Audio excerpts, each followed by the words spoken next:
உண்மை நிகழ்ச்சி, கதையல்ல, நிஜம். 2008ஆம் ஆண்டு நான் திருச்சி மாவட்ட காவல்துறை கண்காணிப்பாளராக பணிபுரியும் போது மதியம் 2:30 மணிக்கு ஜனாதிபதி மாளிகையிலிருந்து எனக்கு ஒரு அழைப்பு. அழைத்தவர் மேதகு மனிதர் அப்துல் கலாம் அவர்கள்.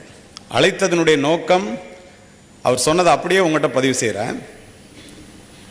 இதை கேட்டிங்கன்னா ஏன் படிக்கணும் அப்படிங்கிறது உங்களுக்கு முழுமையாக விளங்கும். முழுசையும் கேட்டார்.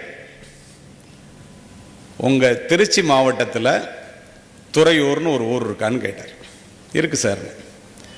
சரஸ்வதின்னு ஒரு பொண்ணு 10ஆம் வகுப்பில் திருச்சி மாவட்டத்தில் 1வது மாணவியாக வந்திருக்கிறாள். மேற்கொண்டு படிக்க வேண்டும் என்று அந்த பெண் விரும்புகிறாள். ஆனால் அவர்களுடைய பெற்றோர்கள் ஏழ்மையின் காரணமாக 30 வயது வித்தியாசத்திலே 47 வயது நிரம்பிய தாய் மாமாவிற்கு 17 வயது கூட நிரம்பாத அந்த பெண்ணை 2ஆம் தாரமாக திருமணம் செய்து வைக்க முயற்சி நடப்பதாக நான் அறிகிறேன். அந்த பொண்ணு படித்தா நல்லா இருக்குமே, அது சட்டப்படி குற்றம் இல்லையா? 18 வயசு கூட முடியாத பொண்ணுக்கு கல்யாணம் நடத்துறது அப்படின்னு சொன்னார். கண்டிப்பாக சார் அப்படின்னு சொல்லிட்டு டிஎஸ்பி இன்ஸ்பெக்டர் எல்லாம் துறையூரில் அந்த வீட்டுக்கு வர சொல்லிட்டு நான் அங்கே போனேன். திருச்சியிலேருந்து துறையூர் போகிறதுக்கு 1 hour ஆகும். நான் போகிறதுக்குள்ளேயே அந்த பெண் துணை ஆணையர், உதவி ஆணையர் எல்லாருமே பேசி இது சட்டப்படி தப்புன்னொன்னா அந்த அம்மா அப்பா உடனே ஒத்துக்கிட்டாங்க. அடுத்த நாள் நடக்க வேண்டிய திருமணம் ஏழ்மையின் காரணமாக தான் சார், வேறு ஒன்றும் இல்லை. அவளுக்கே அது பிடிக்கலங்க, பாருங்கள் அழுது முகம்லாம் வீங்கியிருக்கு அப்படின்னு அவங்க நிறுத்திட்டாங்க. நான் அந்த இடத்திற்கு சென்ற பிறகு நான் அவங்ககிட்ட கேட்டேன், அந்த பொண்ணுக்கிட்ட, நீ என்னம்மா படிக்கணும்னு நினைக்கிற? கம்ப்யூட்டர் இன்ஜினியரிங் படிக்கணும்னு சொல்லி திருச்சியில் ஒரு பெண்கள் கல்லூரியை என்னிடம் கூறியது.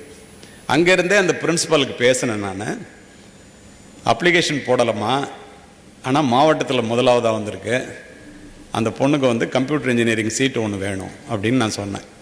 பெண் முதல்வர் எனக்கு நல்லா தெரியும். ஐயா நீங்களே பேசுகிறீங்க, இன்றைக்கு தான் லாஸ்ட் டேட் அட்மிஷன், நீங்கள் நேராக வந்துடுங்க, நான் அட்மிஷன் கொடுக்க சொல்லிடுறேன், உங்களால் வர முடியலன்னாக்கா உங்கள் பேரை சொல்லுங்கள் அப்படின்னு சொன்னாங்க. மாலைக்குள்ளே நான் அந்த பொண்ணு வருமா அட்மிஷன் கொடுத்துருங்கன்னு சொல்லிவிட்டு அந்த பொண்ணுக்கிட்ட கேட்டேன்,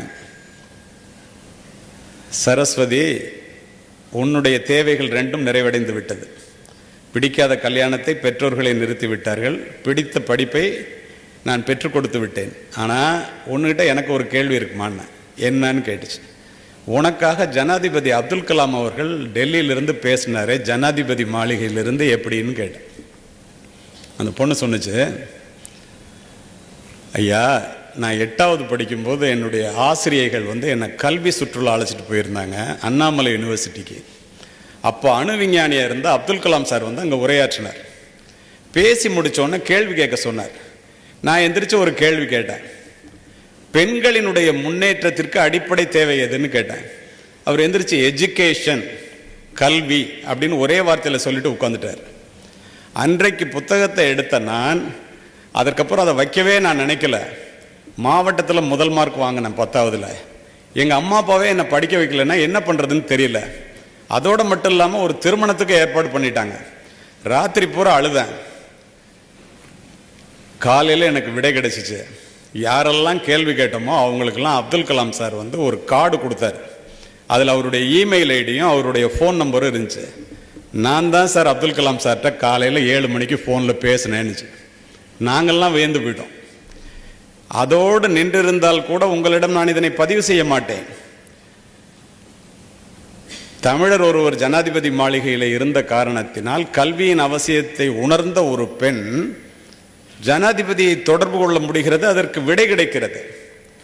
மாணவர்களே, மாணவிகளே, 8 ஆண்டுகள் கழித்து நான் உலகம் முழுவதும் சென்று உரையாற்றுவோம். அமெரிக்காவிலே டல்லஸில் நடந்த வட அமெரிக்க தமிழ்ச்சங்க பேரவையிலே நான் உரையாற்றி விட்டு கீழே அமர்கிறேன். ஒரு பெண் மேடைக்கு சென்று ஒரு 2 நிமிஷம் பேசணும் அப்படின்னு கலிஃபோர்னியாவிலேருந்து வந்திருக்கேன், நானே டிரைவ் பண்ணிட்டு வந்திருக்கேன், கண்டிப்பாக எனக்கு பர்மிஷன் வேணும்னு கேட்குது. பர்மிஷன் கொடுத்தாங்க.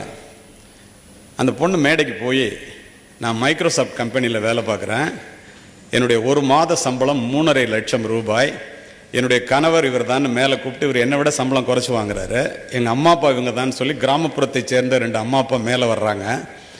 இதெல்லாம் எதுக்குமா சொல்கிறேன்னு நிகழ்ச்சி ஏற்பாட்டாளர்கள் சொல்கிறாங்க. எல்லாருமே ஆச்சரியமாக பார்த்துட்டு இருக்கோம், நான் உட்பட. அந்த பெண் என்னிடம், ஐயா கலியமூர்த்தி அவர்களே, என்னை நீங்கள் மறந்திருக்கலாம், மேதகு அப்துல் கலாம் அவர்களையும் உங்களையும் என் வாழ்நாளில் நான் மறக்கவே முடியாது. ஏனென்றால் நான் தான் துறையூர் சரஸ்வதி என்று கூறிய.